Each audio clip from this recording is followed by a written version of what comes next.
Hello दोस्तों, जोहार नमस्कार। मैं आज सीटेट 2026 की विशेष प्रिपरेशन को लेकर आया हूँ। जो छात्र जो है सीटेट 2026 के लिए फॉर्म अप्लाई कर चुके हैं, वैसे छात्रों के लिए बहुत खुशखबरी है दोस्तों, बहुत खुशखबरी है। क्योंकि जो है सीटेट 2026 का एग्जाम जो है आपको बिल्कुल नज़दीक है।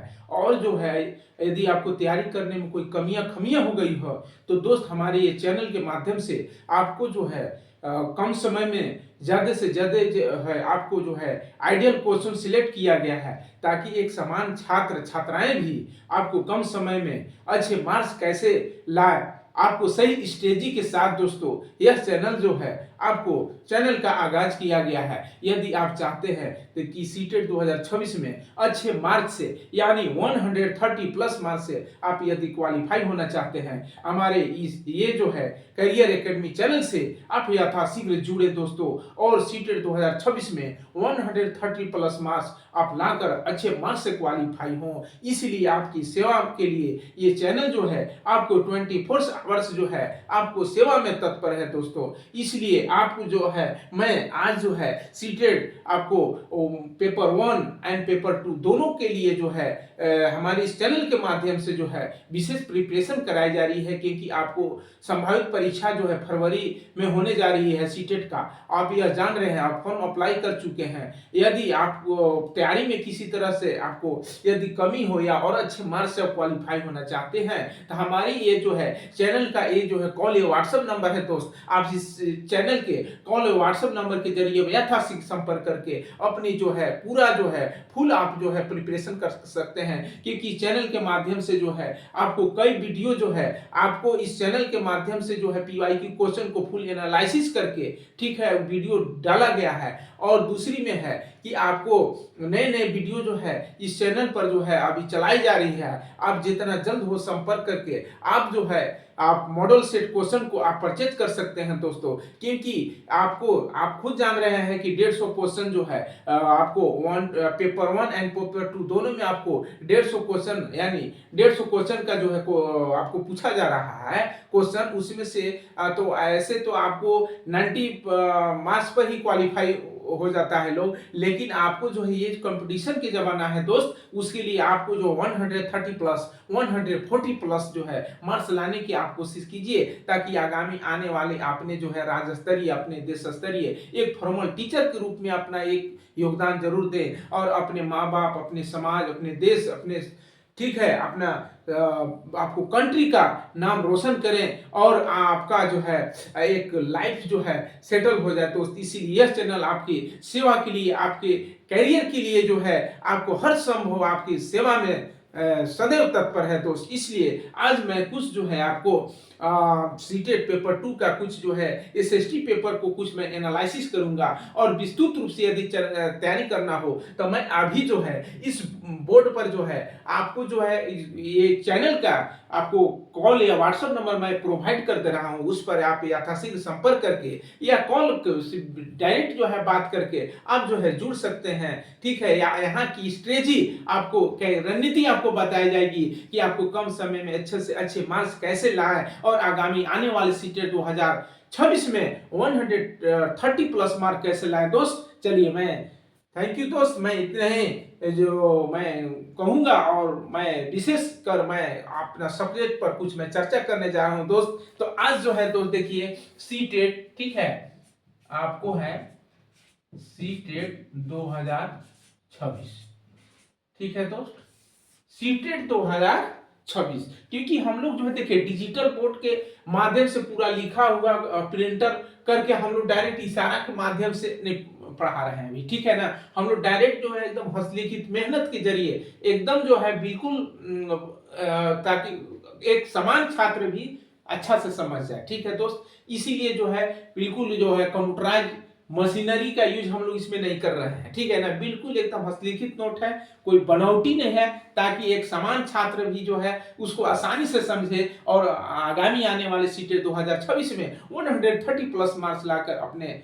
ठीक है, अपने माँ बाप का नाम रोशन करे, अपने समाज में अपना नाम रोशन करे दोस्त, ठीक है। इस चैनल का आपको कॉल या व्हाट्सएप नंबर है दोस्त, देखिए आपको देखिए कॉल है या आपको व्हाट्सएप नंबर भी है, ठीक है ना।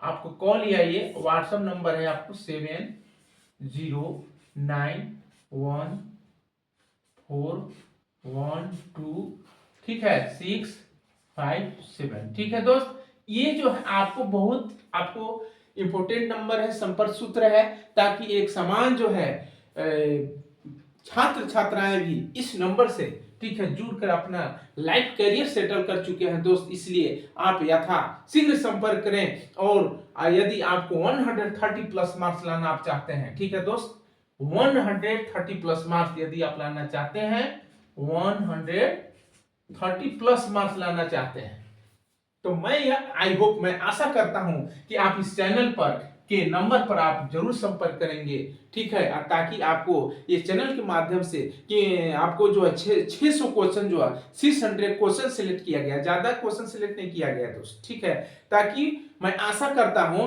कि उसमें से आपको 90 प्लस, ठीक है दोस्त, 90 प्लस क्वेश्चन आपको जो है कम से कम मिनिमम एटलीस्ट जो है आपको 90 क्वेश्चन आपको, ठीक है ना, उसमें फंसने का आशा है दोस्त। इसलिए आप जो है विस्तृत रूप से आप अच्छे मार्क्स से, या आप पहली बार या सीटेट के एग्जाम दे रहे हो, या आप 2 बार 3 बार देते आ रहे हो, आप असफल हो, तो वैसे छात्रों के लिए ये नंबर जो है बहुत हेल्पफुल है दोस्त। इसलिए आप यथाशीघ्र संपर्क करके आप सीटेट ये फर्स्ट अटेम्प्ट में आप अच्छे मार्क्स से क्वालिफाई हो दोस्त, ठीक है। यदि फर्स्ट अटेम्प्ट में अच्छा मार्क्स लाना चाहते हैं दोस्त, ये नंबर 7091412657 पर दोस्त यथाशीघ्र संपर्क करके आप 130 प्लस मार्क्स लाकर आप जो है एक फॉर्मल टीचर के रूप में आप जो है निभाएं, ठीक है दोस्त। तो आज मैं आपको सीटेट पेपर 2, ठीक है ना, पेपर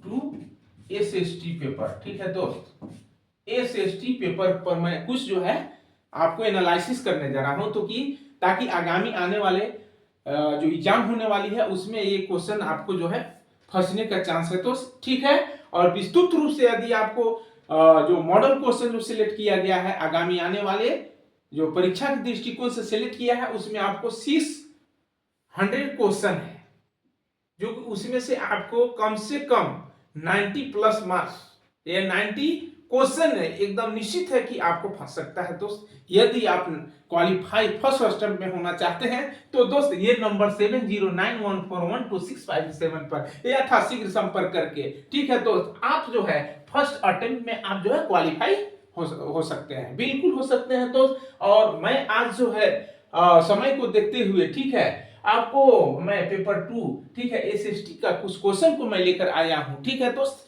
चलिए मैं उस पर विस्तृत रूप से मैं जो है कुछ जो है चर्चा करने जा रहा हूं, ठीक है दोस्त। चलिए ओके।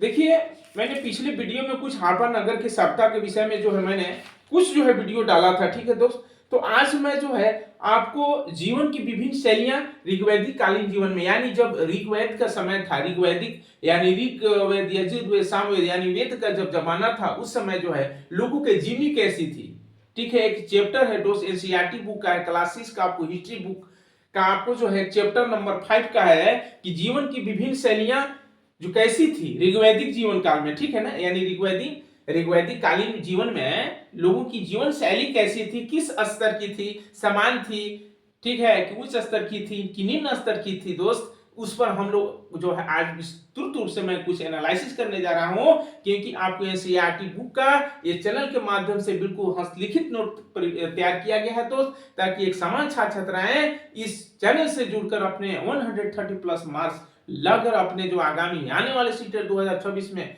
मार्क्स लाकर और आगामी आने वाले टीचर नियुक्ति में आपका बहाली हो, ठीक है। तो आज मैं आपको एक टॉपिक है वेद, यानी वेद क्या है। तो देखिए वेद शब्द का अर्थ है ज्ञान, ठीक है दोस्तों।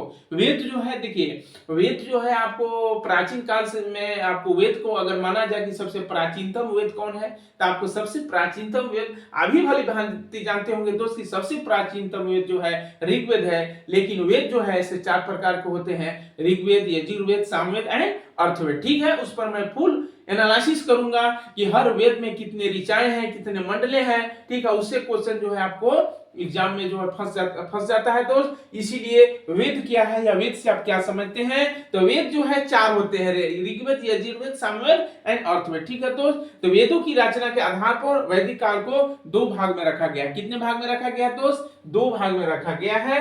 ठीक है, वेदों की रचना के आधार पर, ठीक है ना, वैदिक काल को कितने भाग में बांटा गया है, तो दोस्त दो भाग में बांटा गया है, ऋग्वैदिक काल एवं उत्तर वैदिक काल। ठीक है दोस्त, ठीक है।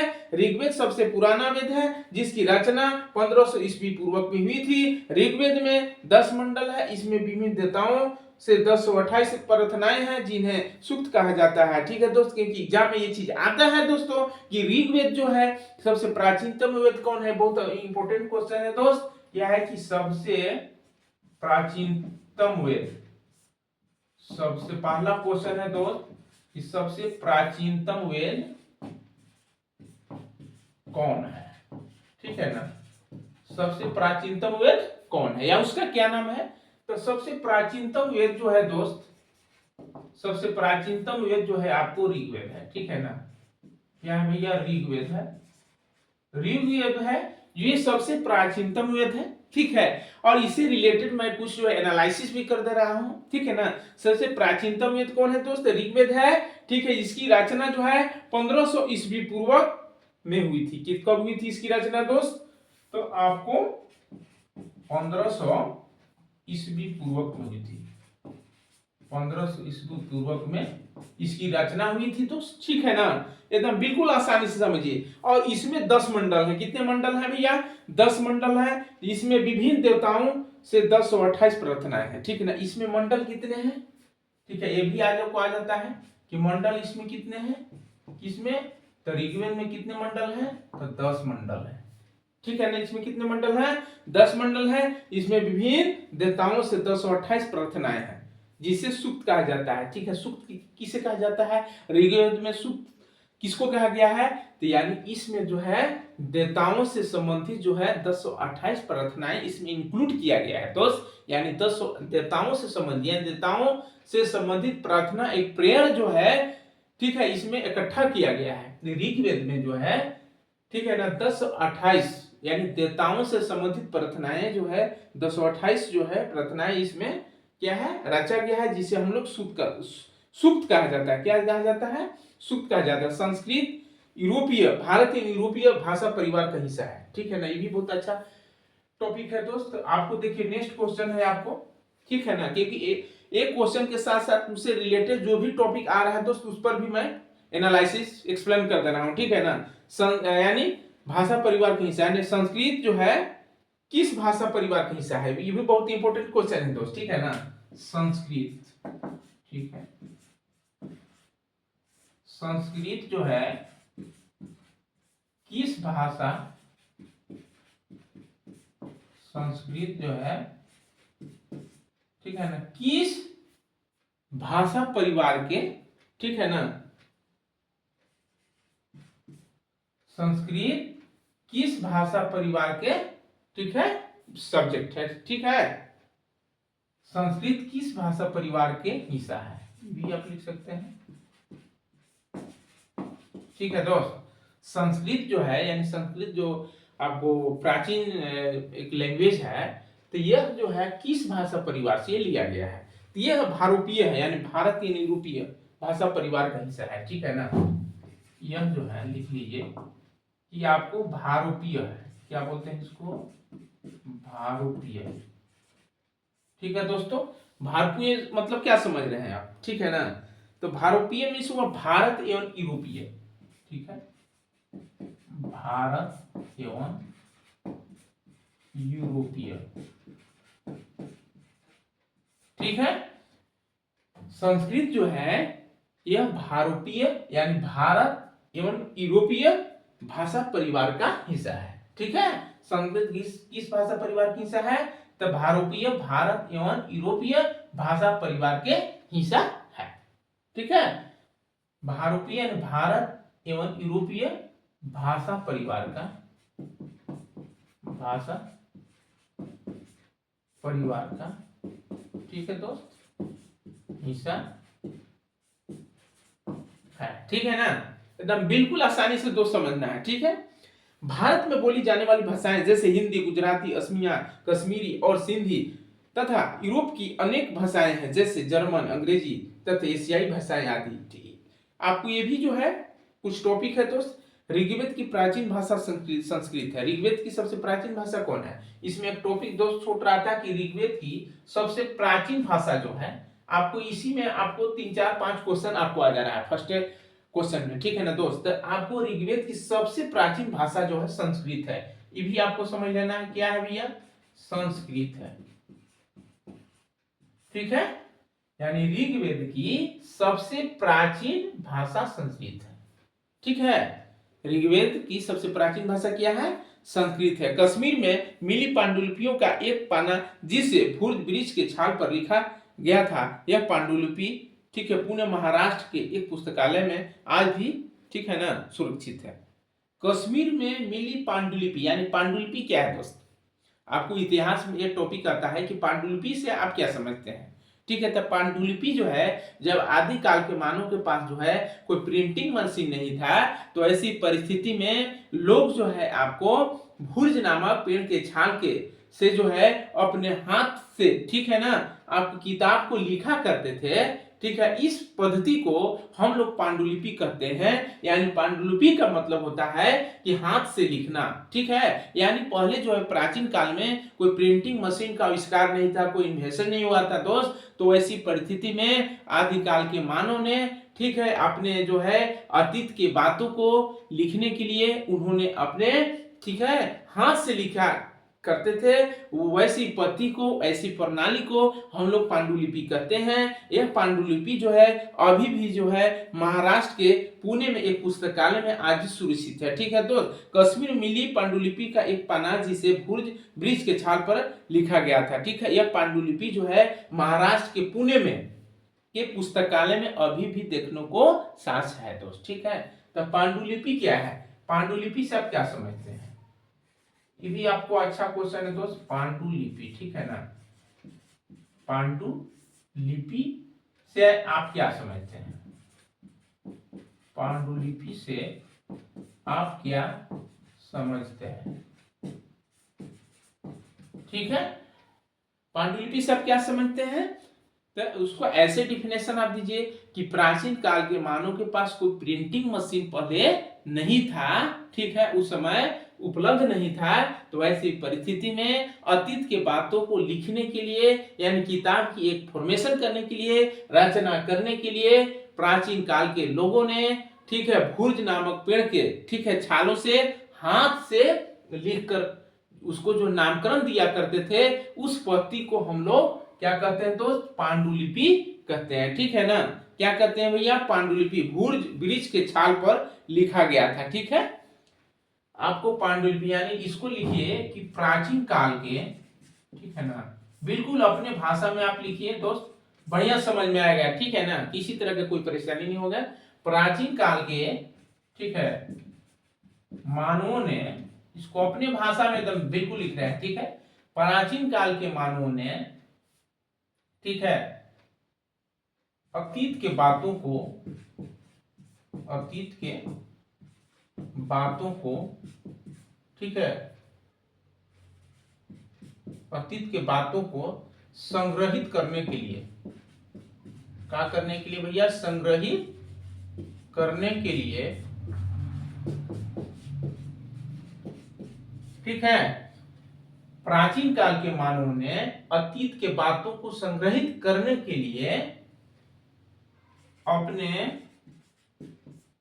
हाथों से ठीक है अपने हाथों से भुर्ज नामक एक पेड़ थे। ठीक है ना, तो भुर्ज वृक्ष की छाल पर लिखते थे। ठीक है, अतीत के बातों को संग्रहित करने के लिए अपने हाथों से भुर्ज वृक्ष के ठीक है ना भुर्ज वृक्ष के छालों पर लिखा करते थे, लिखा करते थे। ठीक है दोस्त, आदिकाल के मानव ने अतीत के बातों को संग्रहित करने के लिए यानी इकट्ठा करने के लिए अपने हाथों से भुर्ज वृक्ष के छालों पर लिखा करते थे। इस पद्धति को ठीक है इस पद्धति को इस पद्धति को हम क्या कहेंगे दोस्त? इस पद्धति को हम पांडुलिपि कहते हैं। क्या कहते हैं भैया? इस पद्धति को हम पांडुलिपि, ठीक है, इस पद्धति को हम पांडुलिपि कहते हैं। ठीक है ना? एकदम बिल्कुल आसानी से आपको दोस्त समझना है। और यह पांडुलिपि जो है आपको महाराष्ट्र के, ठीक है, पुणे में एक पुस्तकालय में आज भी यह सुरक्षित है। यह कहाँ है? यह जो है इसका साक्ष्य कहाँ भी है? इसका साक्ष्य जो है दोस्त, साक्ष्य, ठीक है ना, साक्ष्य अभी कहाँ है भैया? इसको साक्ष्य जो है आपको पुणे, कहाँ? तो पुणे यानी महाराष्ट्र के एक लाइब्रेरी है, वहां पर अभी देखने को मौजूद है दोस्त। ठीक है ना? महाराष्ट्र, ठीक है, पुणे यानी महाराष्ट्र के एक पुस्तकालय में आज भी सुरक्षित है यार। ठीक है ना? साक्ष्य इसका कहाँ है? तो पुणे महाराष्ट्र में जो है इसको देखने को अभी भी जो है प्रमाण है दोस्त। ठीक है? ऋग्वेद को छापने के लिए इस पांडुलिपि का इस्तेमाल किया गया था। यानी ऋग्वेद जो है, क्योंकि यह प्राचीनतम वेद है, इसको छापने के लिए जो है पांडुलिपि का प्रयोग यानी इस्तेमाल किया गया था। ठीक है ना? क्योंकि ऋग्वेद जो है सबसे प्राचीनतम वेद है। ठीक है? उस समय कोई प्रिंटिंग मशीन नहीं था दोस्तों। ठीक है? आदिकाल के मानवों ने अपने जीविकोपार्जन करने के लिए, आप ये खुद जानते हैं कि उस समय जो है आखिरकार खाद्य संग्राहक लोग जो थे, ठीक है, अपने जंगली जानवर को शिकार करके अपने जीविकोपार्जन करते थे। तो ठीक है ना? तो ऐसी परिस्थिति में लोग जो है ऋग्वेद की बातों को संग्रहित करने के लिए, ऋग्वेद में, ठीक, ऋग्वेद को छापने के लिए इस पांडुलिपि का इस्तेमाल किया गया था। ठीक है दोस्तों? आप ये एक टॉपिक में लिख सकते हैं, ठीक है, कि ऋग्वेद को छापने के लिए पांडुलिपि का इस्तेमाल किया गया था। ये टॉपिक में आपको मेन आप लिख सकते हैं। ठीक है ना? ऐसे लिख दीजिए दोस्त कि ऋग्वेद को छापने के लिए, ऋग्वेद को, ठीक है, तो छापने के लिए पांडुलिपि, ठीक है ना, ऋग्वेद को छापने के लिए आपको पांडुलिपि का इस्तेमाल किया गया था। का इस्तेमाल किया गया था भैया? तो पांडुलिपि का इस्तेमाल, ठीक है, किया गया था। पांडुलिपि का इस्तेमाल किया गया था। ठीक है ना? क्योंकि उस समय कोई जो है आपको कलम पाना नहीं था। ठीक है दोस्त? पांडुलिपि का इस्तेमाल आपको ऋग्वेद को छापने में किया गया था। इससे साबित होता है दोस्त कि ऋग्वेद जो है अति प्राचीनतम वेद है। ठीक है? बिल्कुल कॉन्सेप्ट क्लियर हो गया भैया। ऋग्वेद में कई नदियों के नामों का जिक्र है, जिसमें सिंधु सर्वाधिक महत्वपूर्ण नदी है। यानी ऋग्वेद जो है ये प्राचीनतम वेद है। यानी ऋग्वेद में जो है एक नदी का, ठीक है, एक जिक्र किया गया है, नदी का उल्लेख किया गया है। वह नदी का नाम सिंधु है दोस्त। ठीक है ना? सिंधु महत्वपूर्ण नदी है। ऋग्वेद में गंगा यमुना का उल्लेख क्रमशः 1 एवं 3 बार हुआ है। ठीक है? ऋग्वेद में जो है गंगा नदी का कितने बार, ठीक है, उल्लेख हुआ है? बहुत अच्छा टॉपिक क्वेश्चन है दोस्त। ठीक है? लिख सकते हैं आप। ठीक है? कि आपको ऋग्वेद में गंगा एवं, ठीक है, यमुना नदी का कितने बार उल्लेख हुआ है? ठीक है? कितने बार जो है उल्लेख हुआ? एकदम बिल्कुल मजा से पढ़िए भैया। ठीक है? एकदम बिल्कुल किसी तरह का कोई परेशानी नहीं होगा दोस्त। ठीक है ना?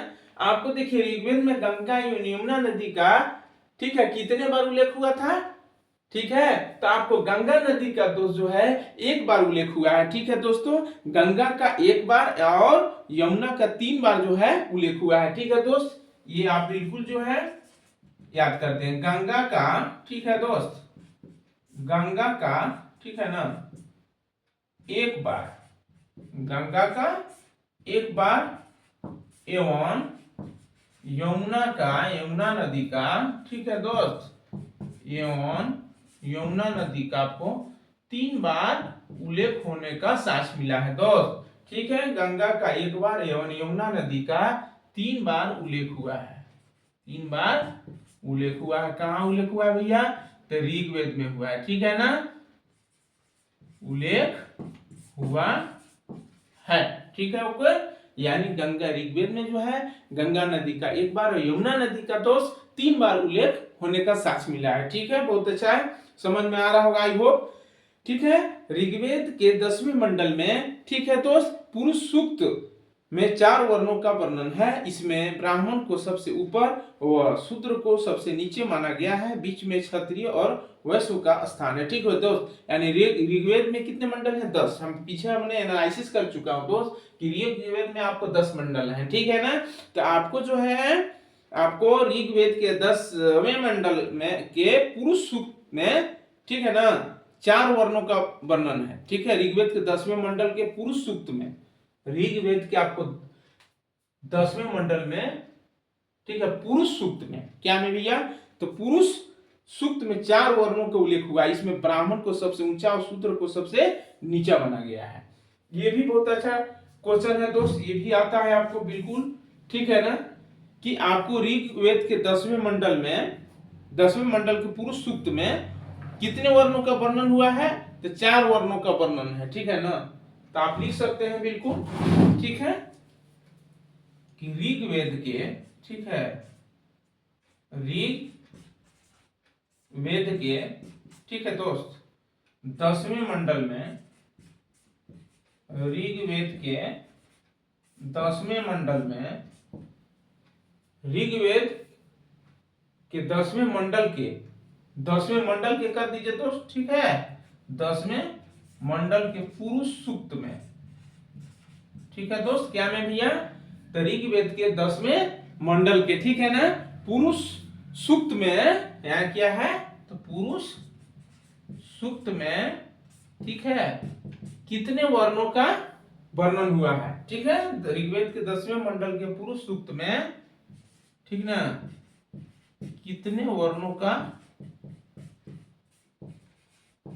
कितने वर्णों का वर्णन हुआ है? ठीक है, यानी ऋग्वेद के 10वें, ठीक ना, मंडल के पुरुष सूक्त में कितने वर्णों का वर्णन हुआ है? बहुत अच्छा क्वेश्चन है दोस्त। तो आपको जो है ऋग्वेद के 10वें मंडल के पुरुष सूक्त में 4 वर्णों का वर्णन है। ठीक है, 4 वर्ण, कितने वर्ण दोस्त? तो 4 वर्ण का वर्णन का उल्लेख हुआ है। पहला ब्राह्मण है, जो कि ब्राह्मण को आपको उच्च स्तर पर रखा गया है। ठीक है दोस्त, और सबसे निम्न स्तर पर आपको शूद्र को रखा गया है। ठीक है, बीच में आपको क्षत्रिय और वैश्य का स्थान है। सबसे ऊंचा दर्जा किनको दिया गया था आपको दोस्त? तो ब्राह्मण, ठीक है ना, ब्राह्मण को। ठीक है, पहला स्थान किनको प्रदान दिया गया था? तो आपको ब्राह्मण को। ठीक है, इसके बाद जो है आपको क्षत्रिय वैश्य था। ठीक है ना, फिर आपको जो है, आपको क्षत्रिय वैश्य और सबसे निम्न स्तर जो है आपको दोस्त जो है, सबसे निम्न स्तर आपको शूद्र को दिया गया था। शूद्र का स्थान था, शूद्र वर्ण का स्थान था। ठीक है ना, तो आपको जो है, आपको प्राचीन काल से ही जो है, ठीक ना, लोगों में जाति का वर्गीकरण, भेदभाव जो है होता आया है। ठीक है ना दोस्तों, तो ऐसा तो ऐसे नहीं होना चाहिए दोस्तों। ठीक है, क्योंकि आपको मानव जो है एक ही पहलू के 2 सिक्के हैं। ठीक है ना, तो ये अपना अपना मोरल और नैतिक ज्ञान की चीज है दोस्त, समझना या न समझना। ठीक है ना, तो आपको विस्तृत रूप से मैं अपना जो है टॉपिक पर ही मैं विस्तृत रूप से जो है एक्सप्लेन करूंगा। ठीक है, तो ऋग्वेद के 10वें मंडल के पुरुष सूक्त में कितने वर्णों का वर्णन है दोस्त? तो इसमें जो है भैया 4 वर्णों का वर्णन है। ब्राह्मण है, क्षत्रिय है, वैश्य है, शूद्र है। ठीक है, सबसे ऊंचे पौधान पर जो है प्रथम स्थान में ब्राह्मण को रखा गया था। सबसे निम्न स्तर जो है, ठीक है, शूद्र को रखा गया था। ठीक है भैया, यानी क्या है, सबसे नीचे स्तर पर जो है शूद्र को रखा गया था, और बीच में आपको क्षत्रिय और क्या थे भैया, वैश्य थे। ये वर्ण जो है बीच में थे। ठीक है ना, चलिए, ऋग्वैदिक काल में वर्ण भेद का आधार जन्म नहीं बल्कि कर्म था। ठीक है, ऋग्वैदिक काल में वर्ण भेद का आधार क्या था भैया? जन्म नहीं बल्कि कर्म था। सुन लीजिएगा ध्यान से, कि ऋग्वैदिक काल में जब ऋग्वेद के लोग मानने वाले थे, उस काल में जो है लोग वर्ण भेद, जो यानी वर्ण का जो अपना अपना जो क्या बोलिए, जाति का जो वर्ण का जो कैटेगरी करते थे, ठीक है, डिवाइड करते थे, वे जन्म नहीं था बल्कि कर्म था, ठीक है ना, जन्म नहीं था कर्म था। लेकिन अभी जो है, अभी के दौर में जो है आपको जन्म को आधार मान को जो है, ठीक है ना, वर्ण भेद जो लोग करते हैं, ठीक है। लेकिन आपको ऋग्वैदिक काल में जो है वर्ण भेद का आधार जो है जन्म नहीं बल्कि कर्म था, ठीक है ना। आपको यज्ञादि कराने एवं शिक्षा, ठीक है, प्रदान करने वालों को ब्राह्मण, पुरोहित और युद्ध में भाग लेने वालों को क्षत्रिय तथा संपत्ति को अर्जित करने एवं व्यापार करने वालों को वैश्य कहलाते थे, ठीक है दोस्त। बहुत अच्छा टॉपिक है दोस्त, ठीक है ना। आपको यज्ञादि कराने एवं शिक्षा प्राप्त करने वालों को ब्राह्मण, शिक्षा प्राप्त करने वालों को क्या कहते थे, ब्राह्मण, पुरोहित, युद्ध में भाग लेने वालों को क्षत्रिय, ठीक है दोस्त। तो आपको ये ऋग्वेद में जो है इसका उल्लेख मिला है, ठीक है। यानी जो शिक्षा जो है प्रदान करने वालों को ब्राह्मण, युद्ध में भाग लेने वालों को क्षत्रिय तथा संपत्ति को अर्जित एवं व्यापार करने वालों को वैश्य, ठीक है, कहलाते थे, ठीक है ना। चलिए नेक्स्ट है क्वेश्चन दोस्तों कि ऋग्वैदिक काल में लोगों का मुख्य आजीविका क्या था। ऋग्वैदिक काल में जो है लोगों को जीवन जीने के लिए उन्होंने क्या चीज का इस्तेमाल करते थे दोस्त, ठीक है। तो आपको विस्तृत रूप से यदि आपको प्रिपरेशन करना है दोस्तों, तो आप जो है ये आपको कैरियर एकेडमी प्लामू जो है इससे आप जुड़े, और इसका कॉल ये व्हाट्सएप नंबर आपको 7091412657 पर आप यथाशीघ्र दोस्त संपर्क करके आप जो है आप बिल्कुल अच्छे से अच्छे जो है आप प्रिपरेशन कर सकते हैं, ठीक है। आपको क्योंकि फरवरी में जो है संभावित परीक्षा का डेट जो है चर्चा चल रही है, तो आपको मैं आई होप, मैं आशा करता हूं आप लोग भी ये जानते हैं कि आपको फरवरी में एग्जाम होने की आपको फुल संभावना है, क्योंकि समय आपको बहुत नजदीक है दोस्त। इसलिए समय को आपको विलंब नहीं करना है, बिल्कुल पुरकस, बिल्कुल ये मेहनत ईमानदारी के साथ जो है अपना तैयारी में लग जाइए, क्योंकि 24 घंटा में कम से कम 8 से 10 घंटा आप हार्ड लेबर करेंगे। तो मैं आशा करता हूं दोस्त की आगामी आने वाले, ठीक है, आपको सीटेट में आप अच्छे मार्क्स से क्वालिफाई होंगे, और आने वाले टीचर बहाली में आपका एक सीट आपको कोई रोक नहीं सकता है दोस्तों। इसलिए फर्स्ट अटेम्प्ट में यदि क्वालिफाई करना है तो आपको ये 7091412657 पर यथाशीघ्र संपर्क करके आप जो 130 प्लस मार्क्स आप जरूर क्वालिफाई करेंगे दोस्त, ठीक है। अगर शुरू से आप तैयारी कर रहे हैं तो चलिए कोई बात नहीं है, फिर भी जो है 600 क्वेश्चन है, 600, ठीक है दोस्त, 600 क्वेश्चन मॉडल क्वेश्चन है दोस्त। क्या है भैया, मॉडल, ठीक है ना, बिल्कुल मॉडल है दोस्त।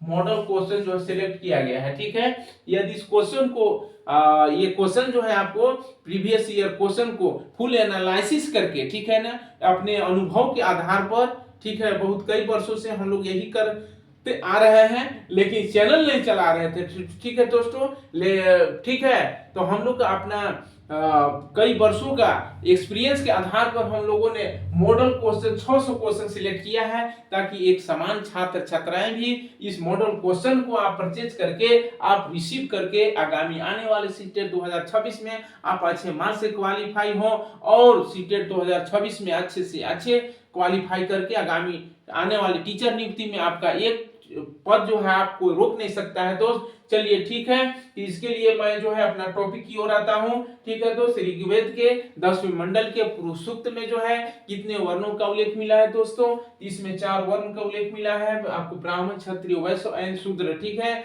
ऊंचे स्थान पर जो है ब्राह्मण थे, ठीक है। तो उस समय ऋग्वैदिक कालीन में है दोस्तों जो है आपको वर्ण का विभेदीकरण जो है जन्म नहीं था बल्कि कर्म था, ठीक है ना। अभी के जस्ट ऑपोजिट था, ठीक है दोस्त। लेकिन अभी जो है लोग वर्ण विभेद जो है जन्म का आधार मानते हैं, कर्म का नहीं मानते हैं, ठीक है।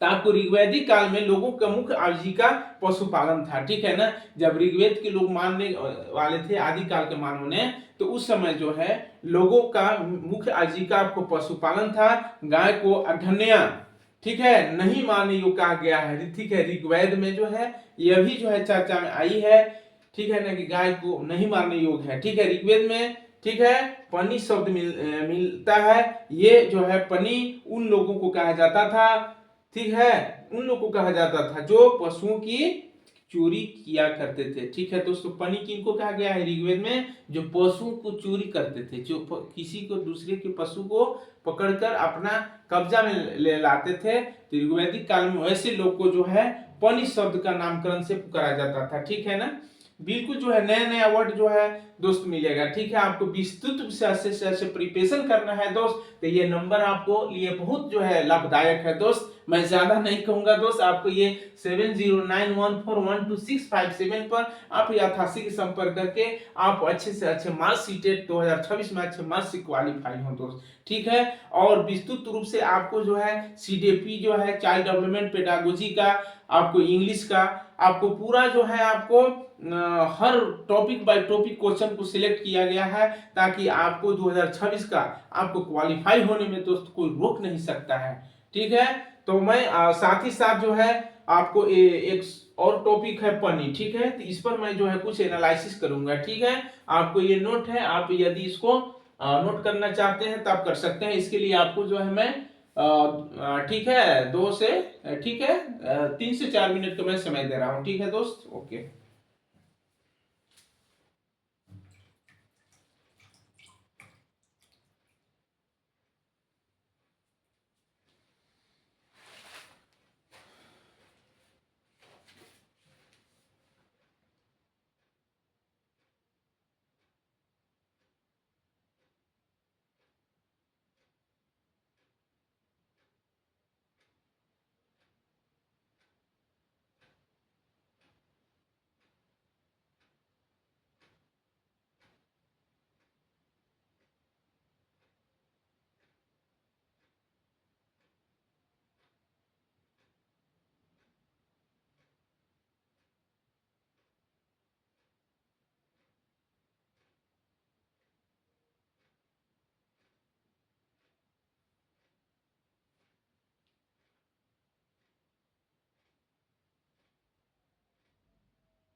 चलिए ठीक है दोस्त, तो मैं अगले कुछ टॉपिक पर मैं जो है चर्चा करने जा रहा हूं। ठीक है,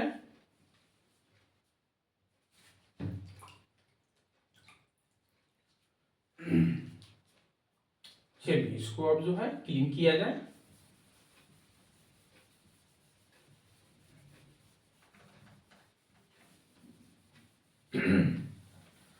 बिल्कुल जो है आप एकदम तैयारी में लग जाएं, जोरदार फोकस तैयारी करें, ताकि आपको फर्स्ट प्रयास में दोस्त जो है आपको क्वालिफाई होने में कोई रोक नहीं सके। क्योंकि हमारे आपको इंडिया का जो है सीटेट क्वालिफाई छात्रों की संख्या बहुत कम है, नगण्य के बराबर है। आपको 8 से 10% मुश्किल से छात्र जो है क्वालिफाई हो रहे हैं। ठीक है दोस्त, तो उसके आपको फर्स्ट प्रयास में यदि क्वालिफाई होना हो, ये जो ऊपर दिया गया अंकित नंबर है 7091412657, इस पर आप संपर्क करके अपना तैयारियां पूर्वक कर सकते हैं।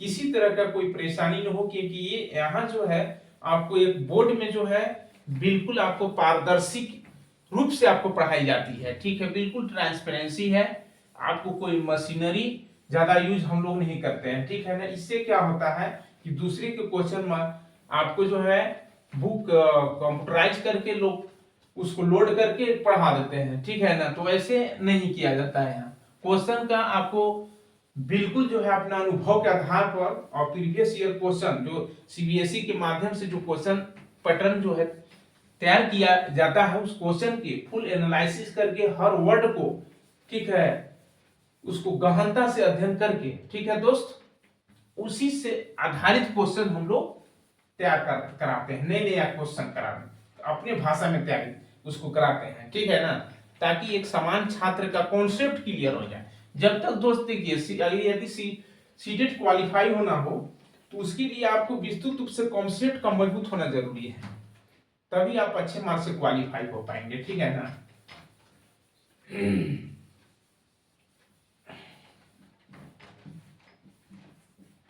चलिए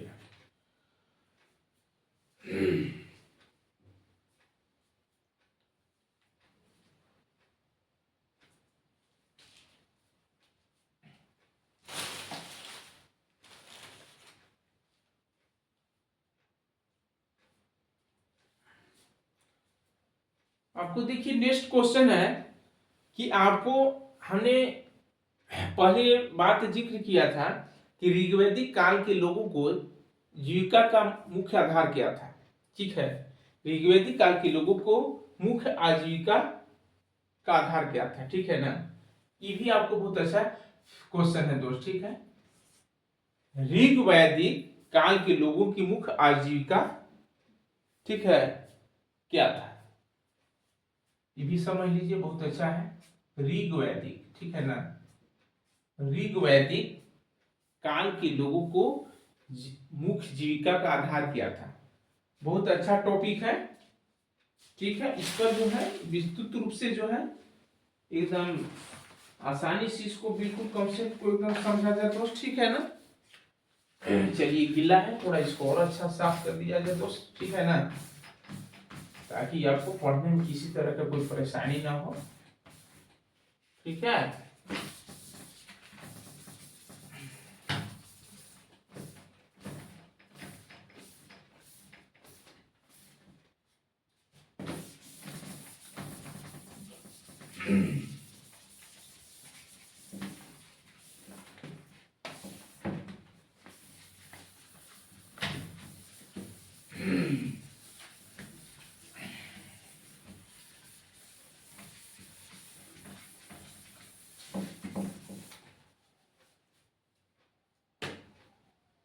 ठीक है, तो आपको क्या है कि ऋग्वैदिक क्वेश्चन क्या है भैया,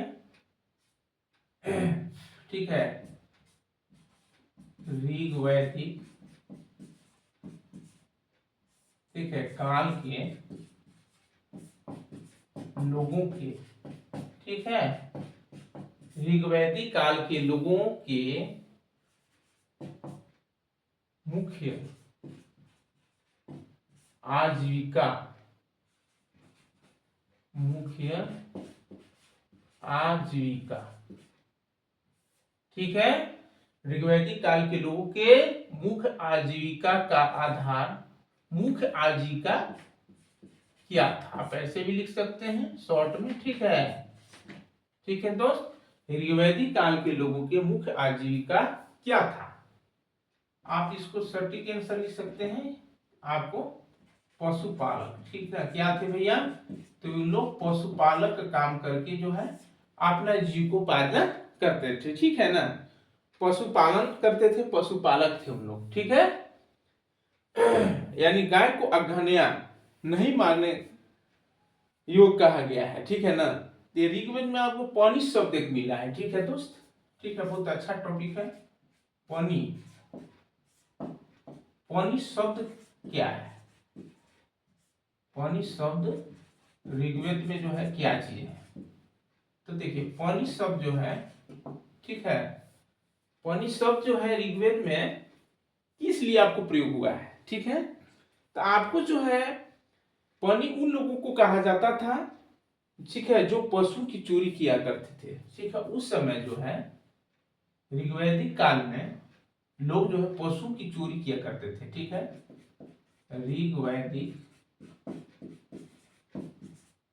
ऋग्वैदिक काल में लोगों के द्वारा, कुछ लोग के द्वारा, मतलब ठीक है ना, कुछ लोगों के द्वारा पशुओं की चोरी किया करते थे, पशुओं की, ठीक है, ऋग्वैदिक काल में लोगों के द्वारा पशुओं की चोरी किया करते थे, चोरी किया करते, पशुओं की चोरी किया करते थे, ठीक है। उन लोग को उसे जो है पनी कहा जाता था। क्या कहा जाता था भैया? उसे जो है उन लोग को पनी कहा जाता था, पनी कहा जाता था, ठीक है ना। उन लोग को क्या कहा जाता है? पनी कहा जाता था, कहा जाता था, ठीक है ना। तो ऋग्वेद में आपको पनी शब्द से तात्पर्य यही है, इसका अभिप्राय है कि उस समय के लोग जो है पशुओं की चोरी किया करते थे, तो वैसे लोगों को जो है पनी नाम से नामकरण दिया गया था, ठीक है दोस्त। इनाम गांव, इसमें देखिए आपको उस समय के काल में एक इनाम गांव बहुत चर्चा में आया है, ठीक है ना। इनाम गांव वर्तमान में महाराष्ट्र में है। यह भीमा की सहायक नदी घोड़ा नदी के किनारे है। इस स्थान पर जो है 3600 से 2700 साल पहले लोग रहा करते थे। इनाम गांव वर्तमान में महाराष्ट्र में है, ठीक है। एक बहुत अच्छा जो है आपको एक जगह का आपको जो उल्लेख मिला है, इनाम गांव। क्या है दोस्त? इनाम गांव, ठीक है ना। क्या है? इनाम गांव, ठीक है। कहां पर स्थित है इनाम गांव? कहां पर स्थित है? क्वेश्चन एकदम बिल्कुल बना लीजिए। अब अपनी भाषा में उसको आप जो है डिस्कस करेंगे ना दोस्त, तो आपको माइंड में वो सेव हो जाता है, ठीक है ना। तो इनाम गांव जो है आपको महाराष्ट्र में है। ये कहाँ है भैया? तो ये महाराष्ट्र में है, ठीक है ना। ये महाराष्ट्र में है। अब भीमा की सहायक नदी, ये घोड़ा नदी, ठीक है ना। भीमा की एक सहायक नदी, ठीक ना, घोड़ा नदी के किनारे है। भीमा की सहायक नदी घोड़ा नदी के किनारे है। यह कहाँ है? यह भीमा की सहायक नदी घोड़ा नदी के किनारे है। इनाम गांव कहाँ है? तो आपको भीमा की सहायक नदी घोड़ा नदी के किनारे है, ठीक है ना। भीमा की सहायक नदी, भीमा की सहायक नदी कौन है भाई? घोड़ा। घोड़ा ये नदी का नाम है, घोड़ा कोई पशु नहीं है, ठीक है ना। ठीक, यार बढ़ाना नहीं है आपको। घोड़ा नदी के किनारे है, घोड़ा नदी के किनारे है, ठीक है भैया, ठीक है। महाराष्ट्र में यह है। यह भीमा नदी के भीमा की सहायक नदी घोड़ा नदी के किनारे है, ठीक है ना। इस स्थान पर आज से 3600 साल पहले लोग रहा करते थे। आज से 3600 साल पहले लोग इस स्थान पर रहने का साक्ष्य मिला है दोस्त, ठीक है। इनाम गांव में खुदाई के क्रम में मिट्टी के कई बर्तन मिले हैं। इनाम गांव में कई कब्रों से कंकाल के साथ साथ बर्तन भी मिले हैं, ठीक है। यानी इस इनाम गांव में जब खुदाई हुआ दोस्त, ठीक है ना, इसी के टॉपिक के रिलेटेड है, ठीक है दोस्त, कि आपको इनाम गांव की खुदाई के क्रम में, ठीक है ना, लिख लीजिए कि इनाम, ठीक है ना, गांव के खुदाई के क्रम में, खुदाई के क्रम में यहां पर कोई घर मिला है, ठीक है। क्या मिला भैया? तो यहां पर जो है आपको कई जो है कब्र मिला है, कोई घर भी मिला है, ठीक है ना। और आपको कब्रों से कंकाल के साथ साथ जो बर्तन भी मिले हैं, ठीक है ना। इनाम गांव के खुदाई के क्रम में अनेक घर मिले हैं। क्या मिले हैं? अनेक घर के साथ साथ, घर के साथ साथ कब्रों में, ठीक है, कब्रों में कंकाल मिले हैं। कब्रों में क्या मिले हैं? कंकाल, कंकाल मिले हैं। और कंकाल के साथ साथ जो है आपको कुछ बर्तन भी मिलने का साक्ष्य मिला है, ठीक है दोस्त। बर्तन भी मिला है। और शव का सिर उत्तर की ओर होता था। शव का सिर किधर होता था भैया? शव का सिर जो है उत्तर की ओर, उत्तर की ओर होता था। देखिए ये आदि काल से ये बात आ रहा है कि लोग शव का सिर जो है उत्तर की ओर, है ना, कर देते हैं। ठीक है, आपको कुछ कुछ जो है झारखंड के कुछ कई जिलों में जो है, ठीक है ना, कुछ आपको पुरातात्विक चीज मिलने का साक्ष्य मिला। ठीक है, आपको झारखंड के चतरा, हजारीबाग, रांची आदि जिलों में कोई मेगालिथ मिले हैं। तो मेगालिथ क्या है, इस पर कुछ जिक्र कर लीजिए दोस्त। मेगालिथ क्या है? ठीक, बहुत अच्छा इंपोर्टेंट क्वेश्चन है आपको। मेगालिथ से आप क्या समझते हैं? मेगालिथ से आप क्या समझते हैं? मेगालिथ से आप क्या समझते हैं? बहुत अच्छा है। तो आपको मेगालिथ क्या है? ठीक है दोस्त, ठीक है। प्राचीन काल में किसी व्यक्ति की मृत्यु के बाद कब्र पर पत्थर गाड़ दिया जाता था। ठीक है ना। मेगालिथ क्या ऐसा है कि जैसे मान लिया जाए कोई किसी व्यक्ति का इंतकाल हो गया, ठीक है, तो मान लीजिए इंतकाल हो गया, तो उसको मान लीजिए उत्तर की ओर है। ठीक है दोस्तों, ये उत्तर की ओर है। ठीक है, ये उत्तर की ओर है। ठीक है ना, उत्तर की ओर सिर करके उसको दफना दिया गया, और यहां पर जो है आदमी को इसे मान लेटा दिया गया दोस्त। ठीक है, तो इसके आपको कब्र पर जो है पत्थर गाड़ दिया जाता था दोस्त। ठीक है ना, गाड़ दिया जाता था दोस्त। तो आपको पत्थर यहाँ पर गाड़ दिया जाता था, कुछ चिन्ह, कुछ प्रतीक दिया जाता था कि यहाँ पर जो है आपको यहाँ पर कब्र है। ठीक है, तो आपको इस कब्र के स्थान पर कुछ पत्थर गाड़ दिए जाते थे। ठीक है, कुछ प्रतीक दिए जाते थे। ठीक है ना, इस प्रतीक को यानी इस पत्थर को ही हम लोग मेगालिथ कहते हैं। ठीक है दोस्त, क्या कहते हैं भैया? इसी को हम लोग मेगालिथ कहते हैं। एकदम आसानी से आप लोग देखिए, बाई डायग्राम से बहुत अच्छा मजा आया होगा समझने में। ठीक है ना, ये कब्र है, यहाँ पर पत्थर गाड़ दिया गया, इसी प्रतीक को हम लोग मेगालिथ कहते हैं। ठीक है ना, तो मेगालिथ से आप क्या समझते हैं? तो क्या लिखेंगे आपको कि प्राचीन काल में, ठीक है, किसी व्यक्ति की मृत्यु के बाद, ठीक है, इसको बिल्कुल आप सटीक आंसर लिख सकते हैं दोस्त। ऐसे तो हम समझा चुके, ठीक है ना, कि प्राचीन काल के लोगों के द्वारा या प्राचीन काल के लोगों को, ठीक है, मृत्यु होने के बाद जो है, ठीक है, आपको उनको दफनाने के बाद, ठीक है, उनको कब्र में जो है, ठीक है, आप कब्र के बगल में कुछ पहचानने के लिए, कुछ चिन्हित करने के लिए एक पत्थर गाड़ दिए जाते थे। इस पत्थर की, इस प्रतीक को हम लोग मेगालिथ कहते हैं। एकदम देखिए, ज्यादा समझने की कोशिश कीजिए, ज्यादा लिखने से नहीं कुछ होता है दोस्त। ठीक है ना, आपको पुरातत्व की भाषा में इसे हम लोग डोलमेन कहते हैं। पुरातत्व की भाषा में इसको क्या कहते हैं? तो डोलमेन। इसको इंग्लिश में पुरातत्व की भाषा में हम लोग डोलमेन कहते हैं। ठीक है, डोलमेन। कौन भाषा में?